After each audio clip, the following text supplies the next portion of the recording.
Everybody, hello. Welcome to another episode of Jazz Cats. Right now I'm your host, Roger Penzabene, and we are starting another exciting episode. At least I'm excited because I got a great jazz cat in the house tonight, an actual OG of Detroit's music scene, and one of the legends in the jazz world, period. I'm excited tonight.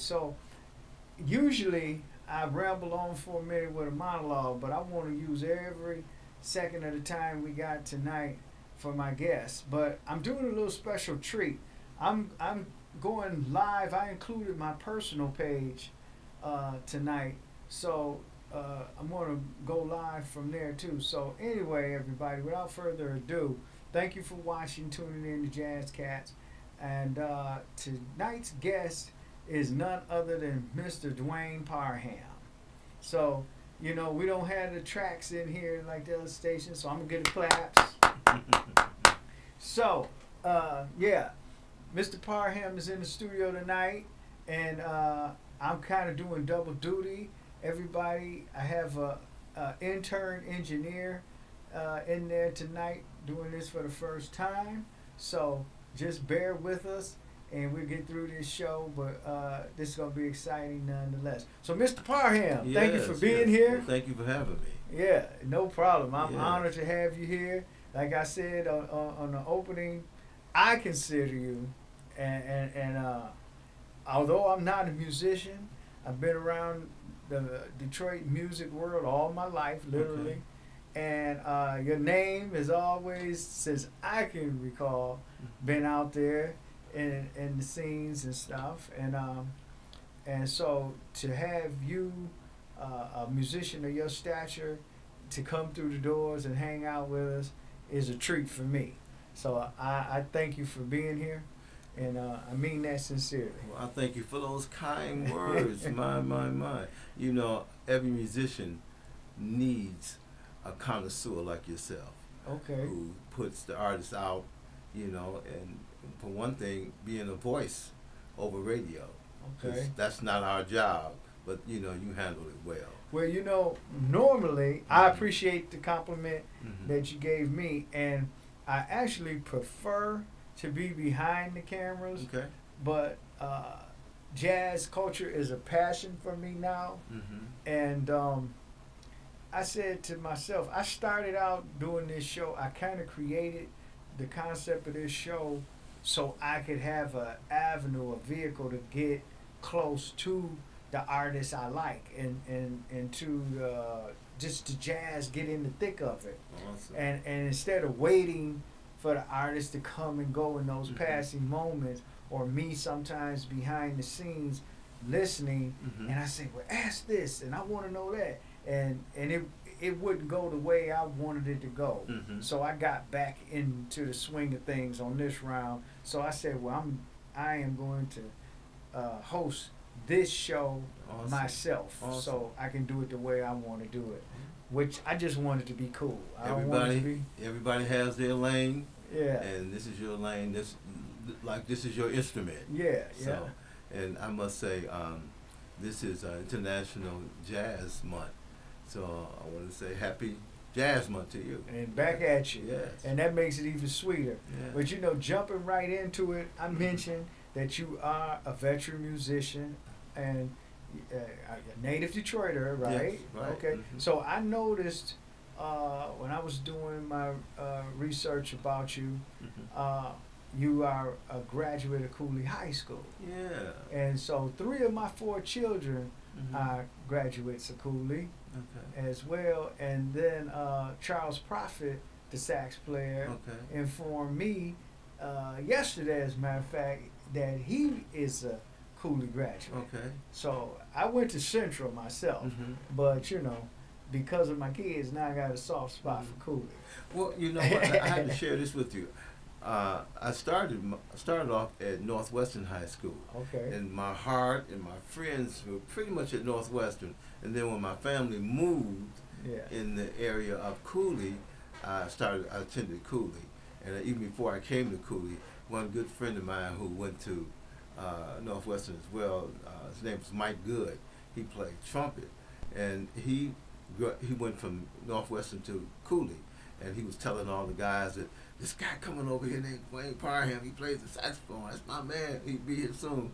And eventually, it happened, and I finished high school at Cooley High School. Okay. Yes. So I'm gonna, like we were talking earlier, and I think I'm in the generation slightly behind you, but I know from as a child, and then all my older parents and cousins and stuff. Mm-hmm. Detroit was hot with music Oh yeah. from the 50s Oh, yeah. on up until probably the early 80s. Oh yeah. And so and I know Northwestern was one of the good music schools, Oh yeah. and it produced a lot of So people. many musicians from Northwestern.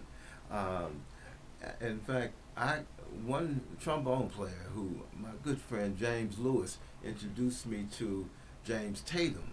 Okay. He was an instructor over at Murray Wright High School. He had an after-school jazz ensemble called the Modern Jazz Combo, and it featured Shooby Doo on bass, Charles Hopkins on trumpet, a whole lot of us. And at that time, when we were not at school, we would be on Friday and Saturday nights all the way to the morning at a place called the Rapper House. I heard And that about was it. owned and ran by Ernie Rogers, Okay. and I would say Ernie Rogers' family. And I mean, all the musicians, that's where we would go until early in the morning. And my parents didn't mind me staying out all night at the Rapper House because they knew it was just, students. A creative space. Yes, it was. Right there, yeah. And I mean, all the stars would come down, Freddie Hubbard and all the great Miles. It was just a place where you would see someone of fame down there. And Ernie Rogers, well, he eventually started teaching school at Northwestern. I think he retired there. Okay. But he had this famous hook. If you would take more than one course, or more than two courses, he would hook you and grab you off the stage. And you had to be on your P's and Q's. But I learned a lot. I learned a lot from that. Now, speaking about that, so did you ever cross paths or get instruction from Barry Harris? No, I never met Barry. Okay, what about Donald Byrd? I never met Donald Byrd, but he was a Okay. friend of my father's. Okay, okay, And they played baseball together, okay, and along with Teddy Harris. okay. But Teddy Harris was my instructor, and he played ball with my dad back in the day on Maybe Playground on the north end. It seems like Teddy Harris' name is on every Detroit Oh, jazz musician. Teddy's the father. Teddy's the father. I Yeah. mean, Teddy told me one time, if you knew music, you're gonna know him. Right. And I thought he was boasting, but that's just the truth. So Yeah. so okay, so like perfect segue. How did you get your bug for music? Mhm. How so and we've been talking about jazz. Mhm. So how did you Well, get into it and all of that? I've always wanted to be a part of music, and this is my memoirs. It's entitled "Can You Hear Me Now?" My life Okay. story in music, and I tell how that happened, and I'll tell you now. But you can go to my website and download the audio, Okay. and that's DwayneParham.net. That's DuaneParham.net, or SaxvilleAvenue.com. But I'll tell you, I didn't find the saxophone. The saxophone really found me. Okay. And I recall as a kid, I couldn't play in gym. I had rheumatic fever, I had asthma, all those little ills I had. So I was unable to participate. I would have to sit on the sideline. And I remember this was at Weber Junior High School. My teacher, I think his name was Mr. Fox. And I remember him telling me, asking me, did I want to go to the talent show in the cafeteria? And of course I said yes. And that's where I went upstairs and opened the door to the cafeteria and saw, that's where the talent show was at. And saw how all the girls was jumping up for the guys in the band. And I said, I can do that. I wanted some of them screams, some kind of way. So I befriended the band, and I made friends with the band, and the name of the band was called the Egyptian Playboys. Okay. And there was, I remember when I opened the door to the cafeteria, and the band was just getting started, and they started playing a song called Twine Time, and it goes like this. It's twine time.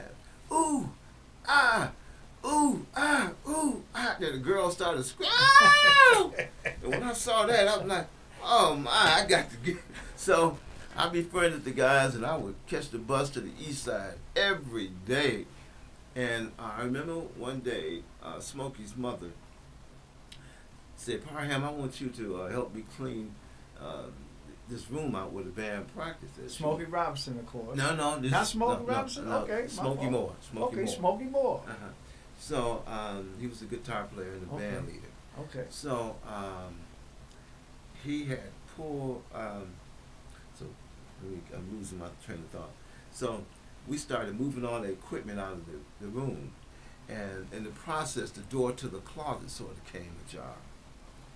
And I went to close it, and I saw the briefcase. It looked like something from the band class. Mm-hmm. Because prior to that, I played the trumpet and also played the tuba.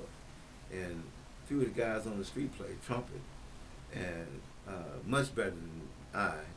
And the tuba, Kids was laughing at me. Look at Walter carrying that big stupid horn. So I got away from that. But then that day when I opened that closet and pulled that briefcase out and opened it up, it was a saxophone. And I'm like, what is this? And I said, Smokey, what is it? He said, well, like somebody brought it over and left it for my dad. I said, man, why you didn't tell me? I could have been in the band with it, because they would let me sing, and I couldn't sing at all. Okay. I mean, I guess they felt like, felt sorry for the brother, Trying to find some way for you to fit in. I mean, I was already the flunky. I'm always carrying equipment. But I remember one time they let me rehearse with them, and the only song they would let me do would be High Heel Sneakers.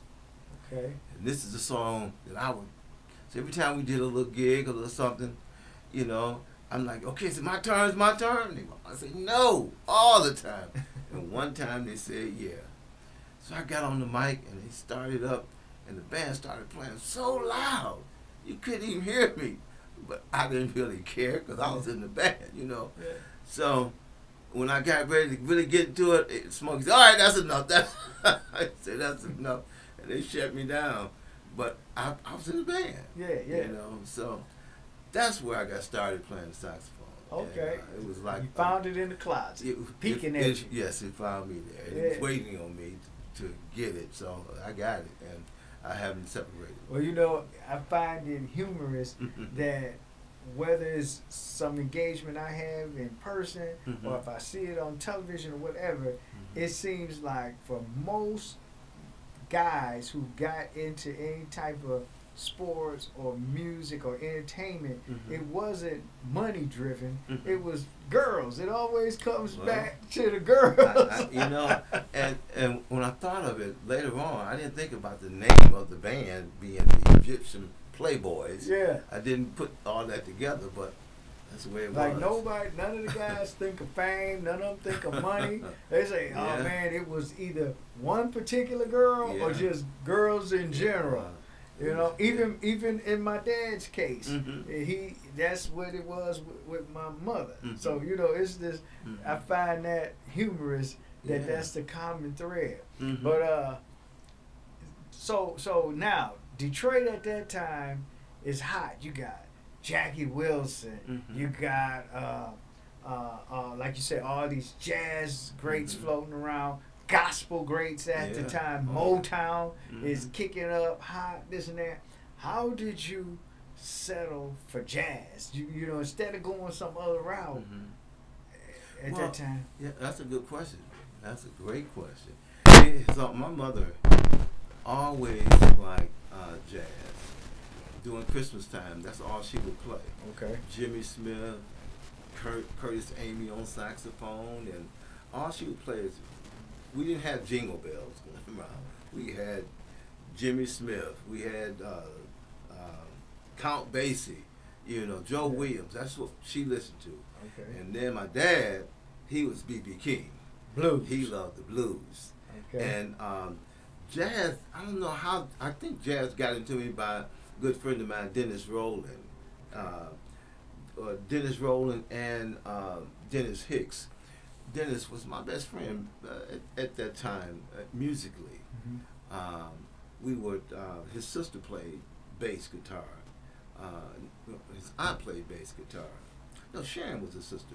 She played bass, and I think Roger was his brother. He played bass guitar as well, and upright string bass. So going down to the rapper house was, you know, I had to go because Dennis had the car, and I would be with Dennis. Okay. So listening to the jazz cast at the club, that's where jazz started with me, and it was like, to all the jazz musicians, R&B and Motown and all that kind of stuff was like a put down, you know. But that's who was making the music for Berry Gordy. Right, the Funk Brothers. The Funk Brothers, and it more than the Funk Brothers, but I mean, but it was mostly like I know jazz cats. Earl Van Dyke, and it was it was jazz foundation. Mm-hmm. Oh, yeah. So that's what came up with that unique sound. So they just had a bunch of cool dudes laying it down. I'm gonna take a quick station ID and then get back into it. So everybody, you are watching Jazz Cats right here on WJZZ Cool TV, the coolest station in the world. So this is the sister station to WJZZ Radio, and we are here every Wednesday night at 8, bringing you the best in jazz culture. And, you know, we're here in Detroit with a Detroit legend, Dwayne Parham. He's given us his history and a lot of little tidbits of information that you might not otherwise know about him or about the Detroit music scene. So that's what we do here on Jazz Cats. Remember, like us, follow, share, subscribe, do all that good stuff. And tell your friends, tell them to tune in. You can save this if you miss it, if you're at work. You can watch back anytime on demand. And we want your support. We want your comments and everything like that. So thank you for watching, and just keep on supporting us. We appreciate you. So so that's. Can I sum it up to say, you saw the cool guys, the guys that were like really together and everything. They were on a whole nother level than everybody else, which was the jazz guys. So that's what was attractive to you. Well, I think what was attractive to me musically was just playing music. You know, whether it was gospel or with the orchestra, with the school orchestra I was playing with, the marching band. I love music, and it wasn't just one thing. And what changed for me later on was when I think Eddie Harris or Grover Washington started playing. Okay. And I remember the piano player that was working with me at that time, Kenny Jackson, said something about changing your style, or you doing something. Well, music was changing then. And music is always changing, right? And I try to change with that, and that's when I started playing more of, I guess, the R&B side of jazz. Okay. And it seems like to me, my audience, I had more of an audience that was listening to what I was playing, so that worked for me, right? You know, and for me, up until recently, when I started getting involved with the radio station, etc., I was just a fan of jazz. So I didn't know who was who, what was what. I just know what I heard that I liked, and my education is still blossoming even now, and that's another reason why I enjoy doing this show, because it helps me to know more about the whole jazz culture. And I said that to say, I appreciate all music too, but it's just something about the jazz vibe, and I'm one, as a musician that appreciates all music. I want to make my point that I hear terms now, and in the past, you know, you say fusion and straight ahead jazz and bebop and swing and now they say smooth jazz and gospel jazz, and you said the R&B of jazz. If you know, I know it's a famous quote by Miles Davis. Somebody asked him why he picked jazz because he was a Juilliard trained, classically trained guy, and he said because it's cool. And you know, I just want to know what do you, I'm trying to. What can you try to describe what jazz is like to you?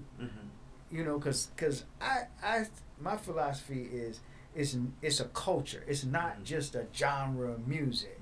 You know, if you go to Cab Calloway, he was flamboyant and it affected the fashion. And then, you know, the bebop era, they had their own language, a whole subculture of lexicon and different sayings and things. Then you had the beboppers with the Tams and the berets and the dark glasses and Van Dykes and all this. So jazz kind of encompasses everything in life. So I don't know how to describe it. So, well, go ahead. Don't describe it. Just let it be like what it is. Jazz and anything else is like people with fingerprints. Everybody has different fingerprints, no matter who you are. I mean, I used to, I bought a pair of pink gaiters because that's what I wanted. Yeah. And a lot of times I used to wear red gaiters. That's what I wanted to do. You know, it had nothing to do with music. You know, it had something to do with the music that I was playing and the money that I was getting paid. Okay. If I wasn't getting paid, I couldn't do what I wanted to do. So, I mean, it's as simple as that. It boils down to who you are, you know, and it's freedom. It's freedom to do what you want to do attitude, and be who you are. Yeah. So let me share something with you. Okay. I worked at Chrysler Corporation for 18 years, and then finally I said, you know, I could do music, and that's what I did. And that was back in the 80s when I let it go. I'm glad that my father took me to Chrysler back then so I could get a job at Chrysler, because that pension and all that kind of stuff happens now. Yeah. But I remember I wrote this song called K-Car, and this is a commercial song, R&B. Yeah. And I remember I was working in a production line, and in between the line I'm working and writing the song and missing jobs, and the guys sort of took a liking to me. They would cover my jobs and stuff like that. Even when I would come to work early in the morning, guys would do my work for me. I'm just, wow. I think about what they used to do for me. But I remember I was writing this song, and in the process, you know, you got naysayers. You got people that throw darts at you. Through the me working and trying to finish this song, guys were laughing at me and whatnot. But one day, when I finished the song, I went to the what do you call plant manager. Turned the song in, and I said, you know, they asked me what did I want to do. I said, well, I did this song, and I think it'd be a good promotional song for the company. So the plant manager at that time, his name was Dur Roller. And he, in turn, talked to somebody higher than him. His name was Forrest Farmer. And they made a meeting for me, and Lee Iacocca was in the office. They made a meeting for me to meet with Lee Iacocca. So they drove a car down in the plant to pick me up in the car, chauffeur me from Sterling Heights all the way to Highland Park. And when they came, all the guys were looking at me like, he's in some serious trouble, y'all. You know. But on the contrary, they took me to the place. Iacocca was in a meeting, so I met with Dick Doubt. Okay. I remember these names. Yeah, I yeah. don't know how I remember these I names. used to work for Dick down at Really? American Axle. But go And ahead. I remember all these names. Good. So he says, well, they like the song and they trying to see what they're going to do, but here's a check. They gave me a check for $5,000. And so after meeting with the guys, and I said, well, if they use it, cool. If they don't use it, cool. So I'm getting back in the car. They drive me back. And, you know, I'm saying to myself, they going to laugh all they want. Because I'm going to laugh all the way to the back. I'm in the music You business know, now. and I got paid for this. So I said, I don't care what kind of music you do. You know, if you work it, you'll get paid for it. If you do one thing, guess what? You're going to get one check. I think, you know, multitude of things, you know, checks.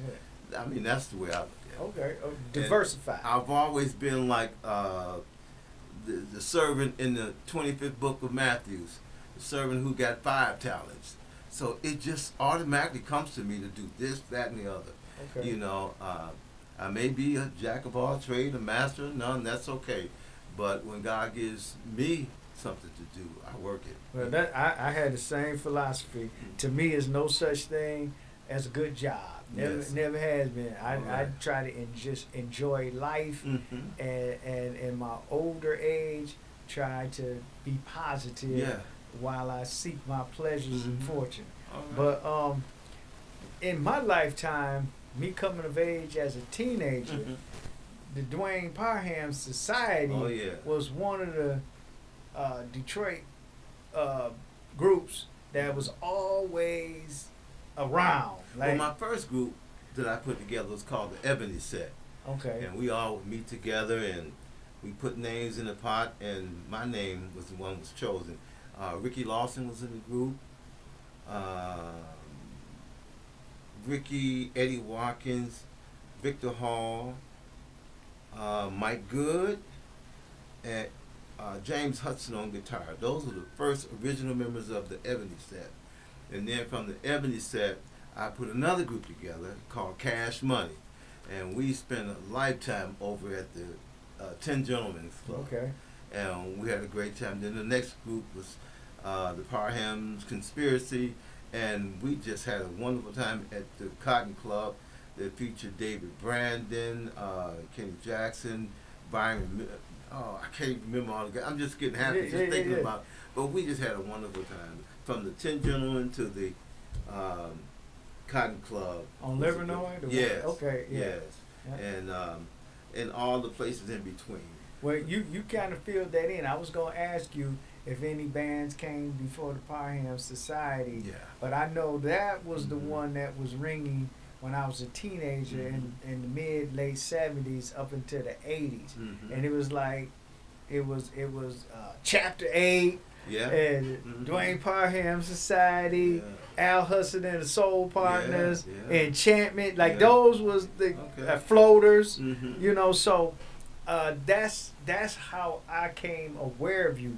I was into funk at the time, so I wasn't really feeling it. My parents, my mother used to own the Jazz West, and my stepfather was a member of the 10 Gentlemen. Okay. So that was their thing. 10 Gentlemen, 20 grand, that whole Greystone, that whole thing was them.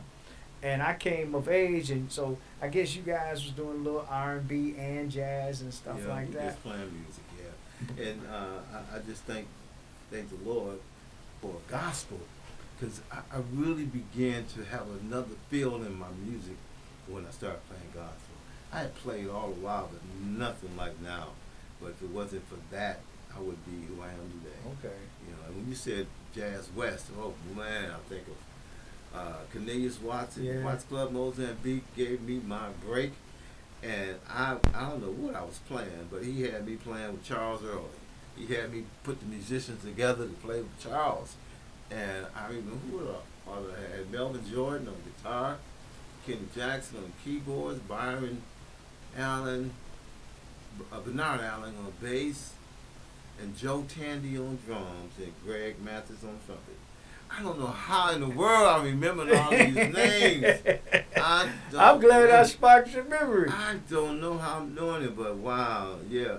lot of great guys. A lot of Well, great you know, guys. it's time for me to take another station break, and you got me smiling because that's what I intend this show to be about. Yeah. To educate, entertain, and get, like, when I can get the artists to be like, oh, wait a minute, I haven't thought about this in a long time, haven't heard it, You you talk know. about some of my teachers. Yeah, we're going to get into that. But everybody, you're watching Jazz Cats on WJZZ Cool TV, the coolest station in the world. We're here live streaming every Wednesday night, 8 p.m. until 9. And check us out. Like us, follow us, share, do all that good stuff. Support us. We need your support. But hey, if it's something that you don't like, let me know that too so we can get it right, because it's about you, the audience. So thank you so much for watching. And normally we have some call-ins, but right now, you know, I have an intern in there, and we don't want to rock the boat too much because we're enjoying this, what we're doing now. So everybody, we got Dwayne Parham in the house tonight, a legendary musician. I know him for jazz, but he's filling in the blanks and everything, educating me. So we're getting ready to get off into more of his history and what makes him tick, and more of his mark on the world through his music. So thank you for watching, and great. So yeah, so you were saying how you made the rounds and everything, and you want to talk about some of your teachers. Yeah. That's, so Well, I could start off with my first teacher was Ernie Rogers. okay. And I remember when I first got that instrument, I had to, take lessons. So I went to Ernie, and he told me, well, get familiar with the instrument about 2 weeks and then come back. So he was my first teacher. But since then, since Ernie Rogers, there was Teddy Harris, there was Charlie Gabriel. And with studying with Teddy, I learned just about being a person, being a musician, before you even play the instrument. I know that sounds kind of weird. No, it's not but, weird to me. We would have our instruments in our hand, and he would tell me things that made sense to me. And I he was a great mentor of mine. I loved the way Teddy dressed, the way he carried himself. It was just a lot of good things with Teddy.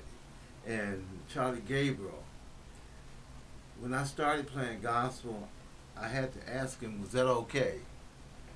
And he gave me 200%. You got to be who you are. Yes, it's great.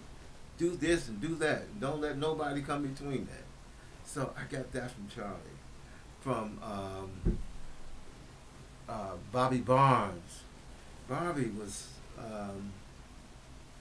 he was like a big brother to me. Although his son was one of my good friends, Ray, and his Bobby's wife, Yvonne,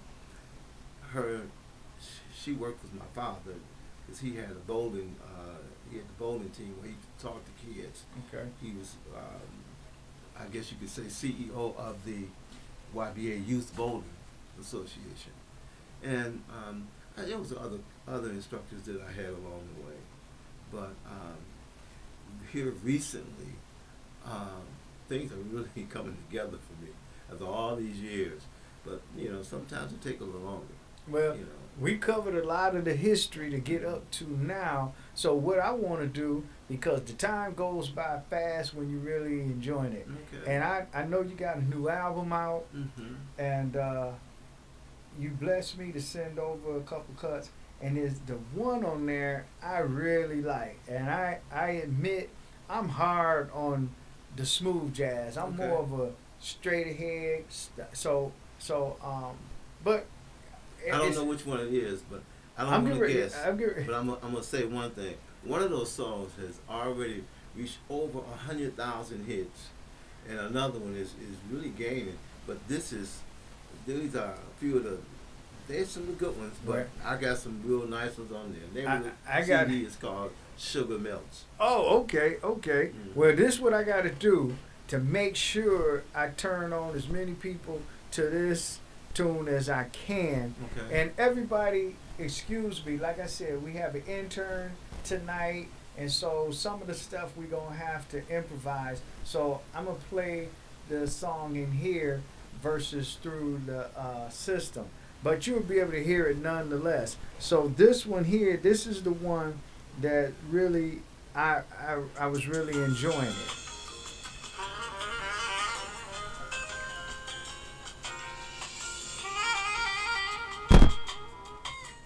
Oh, my fault. Oh, I'm sorry, everybody. Let me get it up there.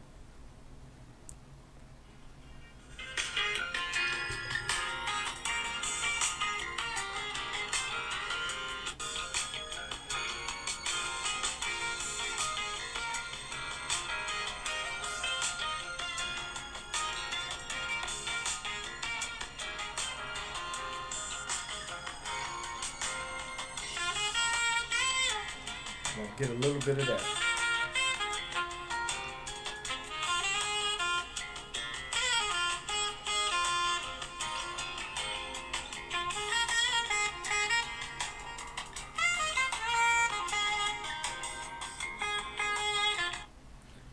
I'm sorry. We working it manually, everybody. So I'm doing the best I can under this condition. But I just wanted to give them a little teaser. I'll play a little bit more in a minute.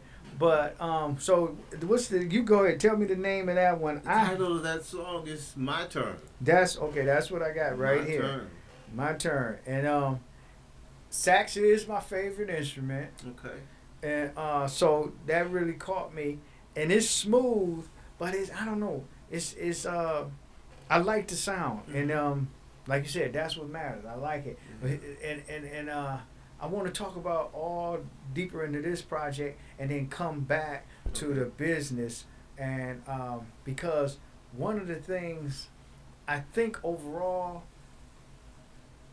I'm gonna stick on jazz, so I feel this way, bro. But I think it's watered down. I think now a lot of the artists go for getting awards or go for trying to get a hit and make money, and like you say, it's no soul. You said gospel made you feel a certain way, blues inspired you a certain way, but I just feel now the music is suffering because there's no artistry or there's no depth to the music overall, whether it's hip hop, country, but it's like everything is watered down, commercialized, and it's not individual. It seems like to me, a majority of the jazz music comes out, I call it bells and whistles. It's just like the same sound. Everything is like kind of the same. There's no soul to it. So, do you agree? I know I don't expect a musician to put down other musicians, but I'm saying overall in the industry, do you think I'm on track with that, or? Well, I don't agree with you. Okay.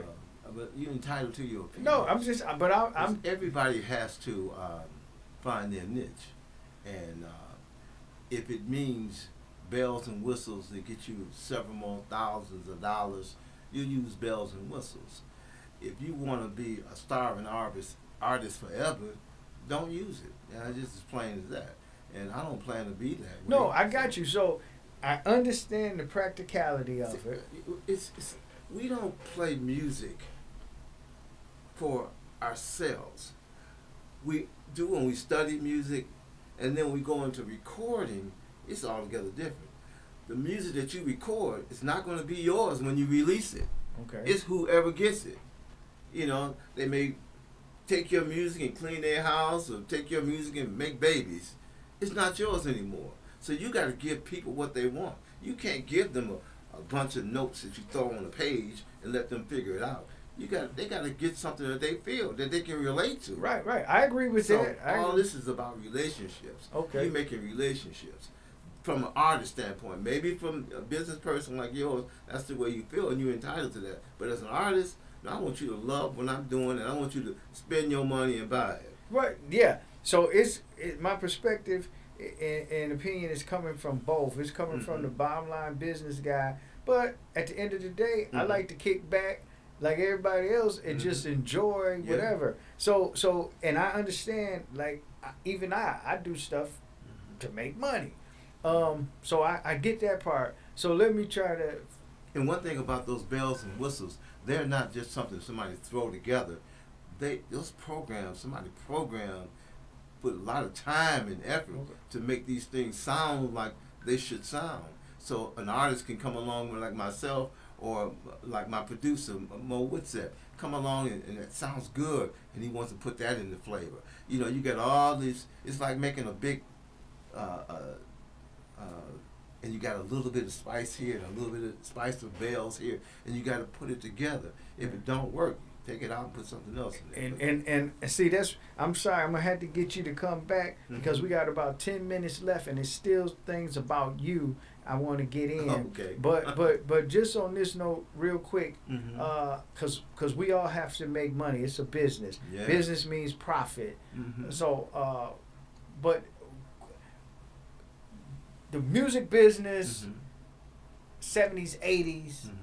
90s up to now, Yes. pros and cons. Overall, was it more enjoyable, more profitable back in those days and or now? And I want to narrow it down to say jazz and blues, because gospel is still doing its thing. So was being a jazz or blues player better now, business wise, or even just for the inspiration and the joy of it, or you know? Well, business has changed. It was more hands-on back in the day. It's not like that now. You got the internet, and a lot of everything is turned towards the internet. Mostly everything is turned to the internet. Before, in Detroit, we had maybe 10, 12 record promoters that handled your music. Now you have to deal with people. Los Angeles, like I have a promoter in Los Angeles that's handling my stuff, and it doesn't start until September the 1st. And I am grateful that this person picked it up. It's hard to get material to people like that. Yeah. You have to have something special, and I'm just blessed to have something special. Okay. So, but before you had Ernest Kelly, you had all these different record promoters here, but they don't have that anymore. Yeah. It's gone. Well, now I'm making an assumption because, like you said, I'm not on the front line as a musician nor a producer. But I know we have Don Was here in Detroit. That's the president of Blue Note, a legendary jazz label. I would think, I would hope that accessibility to that avenue would be more accessible or more inviting with him being here than what I know about. And I'm not a musician nor a producer, but the buzz. I know a lot of musicians, and I don't hear a lot of them talking about going to Blue Note. But I want to I'm gonna have to have you back. But I want to talk about, before we run out of time, what you do with the youth. I know you got something going on, or had something going on with the Car Center. I'm glad you asked. So let's talk about that. I have a nonprofit. The name of my nonprofit is Educational Arts Society, and we give musical instruments away to the youth, along with books. And I've been operating many years, and I'm just so happy. I have to give a shout out to my COO, Dr. Mamie Smith, who's she's picking this up by herself to handle it when I'm not around musically. And I'm just so happy about all the things. Even with my group, I have to give a shout out to the newest member of my group, vocalist Tammy Terrell Davis, and she's singing on one of the songs I gave you, but she's a mini Aretha. She has we redid arrangement of Ain't Nothing Like the Real Thing. We did it the way Aretha sung it. We also did one of the songs off my album, the instrumental version of Heat Wave. We redid that. That's awesome. And you have Ain't Nothing Like the Your Precious Love. Her and I did. Yeah, I'm gonna play that on the way out.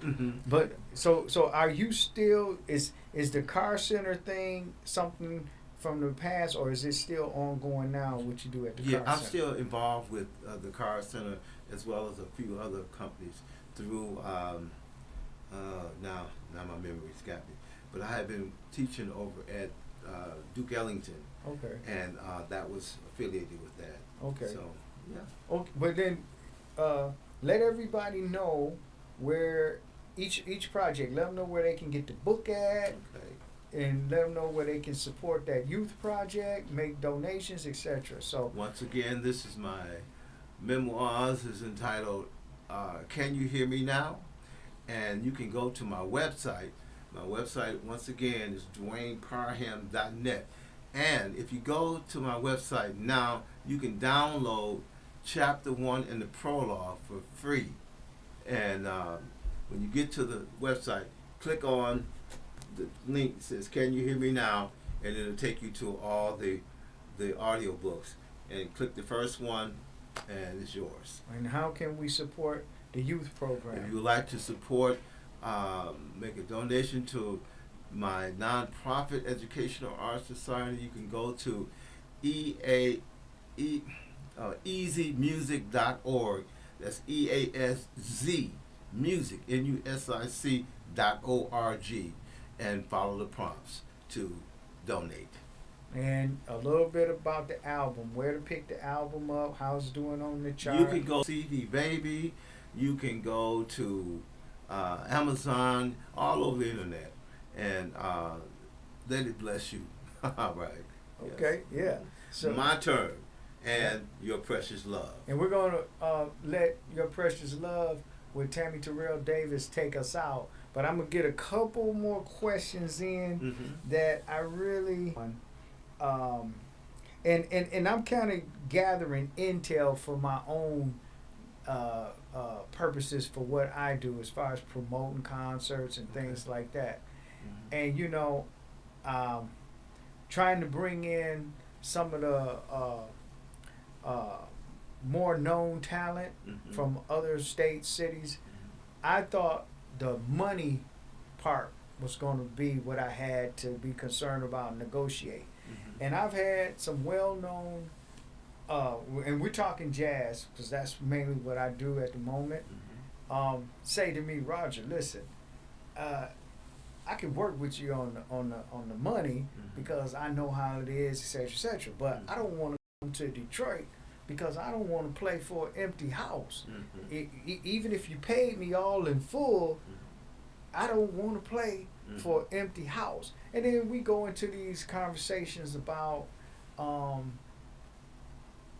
the appreciation for the arts and culture and stuff. We kind of is starting to get a reputation at other throughout the country that we. So you're well traveled, touring, and all these kind of things. And I love Detroit. And the only reason I'm speaking about it is constructive criticism. And I want to support the arts, and I want to make a way for the youth, and I want to, and this is my livelihood, so I want it to be profitable too. What do you? Is Detroit, do we lack appreciation compared Mhm. to New York, Well, Chicago, Let Atlanta? let me answer that. In some cases, yes. Just before I forget, June the 10th, I'll be featured at the Downriver concert, and June and August the 25th at the Johnny Lawrence concert in Ypsilanti. Back to that question. Yes, in a lot of cases we are disrespected when it comes to pay. I just finished working with a tribute band. I can't think of the name of the band. Caucasian band. They were making 4 times as much money as we were making playing clubs around here. I couldn't believe it. And we take that, and because there's nothing else left. But if we're doing something like that, we don't really like the music. But getting paid is a wonderful thing, Mm-hmm. And I couldn't do it anymore. Yeah. I really couldn't. And some people, they don't understand. They want you to play. They disrespect the hours you put in learning how to do what you do. you go to a gig with $20,000 worth of equipment and they want to pay you $100. It's just ridiculous. Yeah. Don't make And, much and, sense. and I'm on both sides of that, but we're going to wrap it up now because thank you for answering that. I know it's much deeper, and that's another Yes. topic for another show. Yes. As a promoter, then I am stuck trying to compensate the artist, but still not lose my shirt at the same time. Well, I've been a promoter. Yeah, so it's You know, a rough I've been racket. a promoter without plans, so I look at the numbers and I say, Yeah. wow. You know. Yep. So we're gonna thank you for being here. Thank you for having me. And I got educated. I hope you all did too. So this is Tammy Terrell Davis with Dwayne Parham on Your Precious Love. So this is on the new album My Turn. So here, let me take you out with that. And we're gonna let this play out for about a few seconds before we say goodbye, everybody. Thank you for watching, and please tune in again next week.